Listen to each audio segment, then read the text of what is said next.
4231, 4231. Yeah, boy, yeah. Yeah, boy. It's video time. Big Boy Fella, aka Big Boy Fella, can be seen at the Honey Bun channel. Like, share, and subscribe to the Honey Bun channel.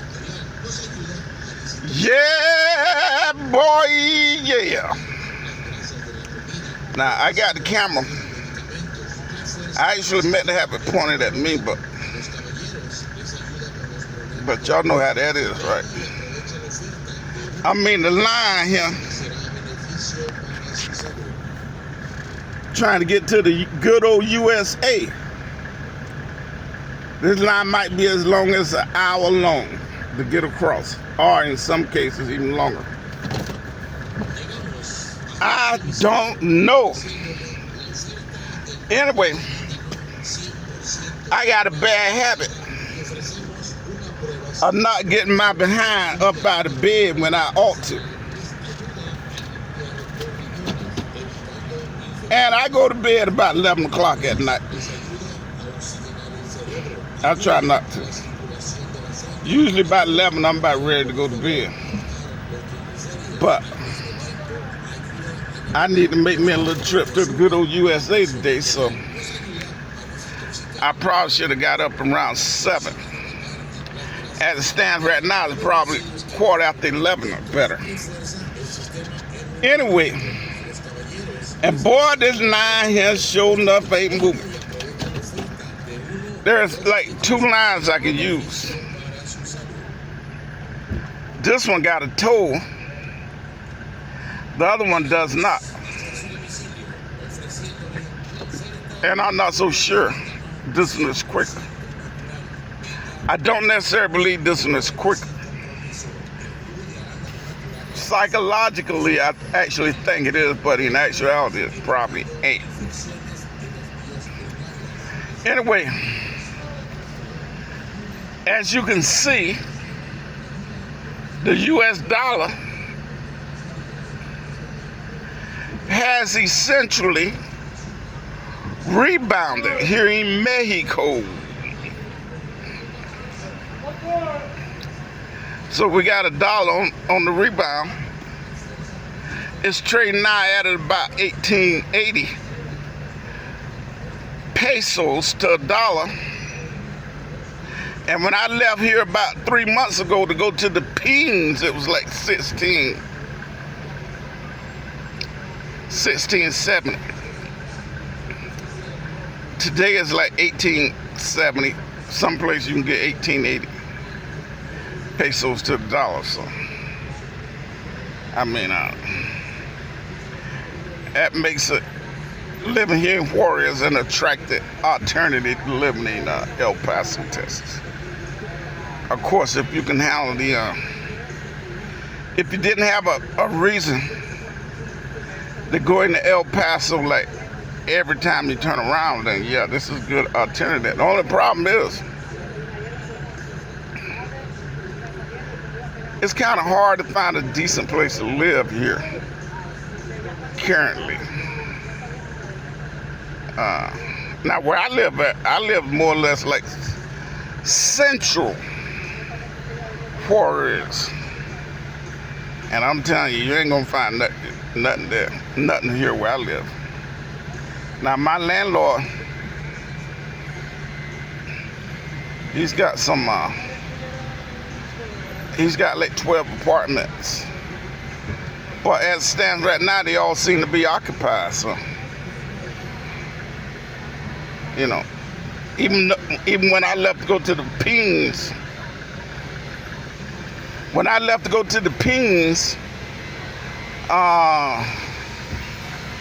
3 months ago, only about half of them was occupied.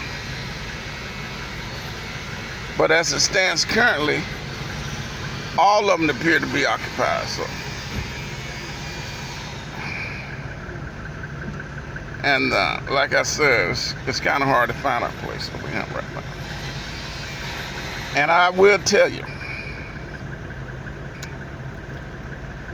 unless you kind of like get out a little bit.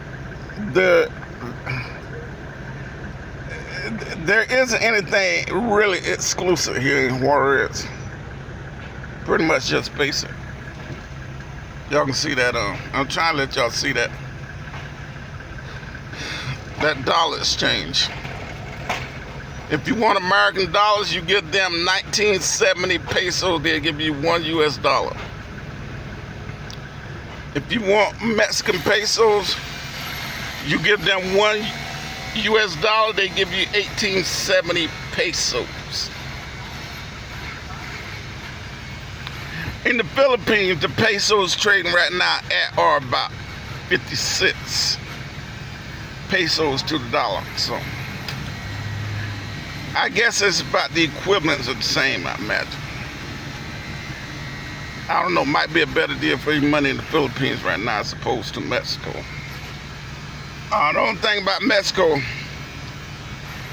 here is that it's too close to the border, so you can't really cash out living here like you would. If you live like 300 miles inland, you could really take advantage of American dollars. And as y'all may or may not have heard, Mexican government is essentially deporting American citizens. Well, they can't deport me because, hell, I don't live in Mexico.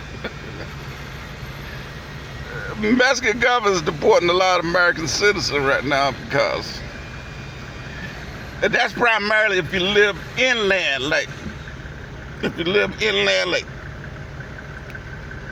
couple hundred miles off the border. A lot of Americans has moved to Mexico with this remote working from home and stuff. Ever since the big 19. And a lot of Americans moved to Mexico to take advantage of their American dollars, right? Take advantage of the peso.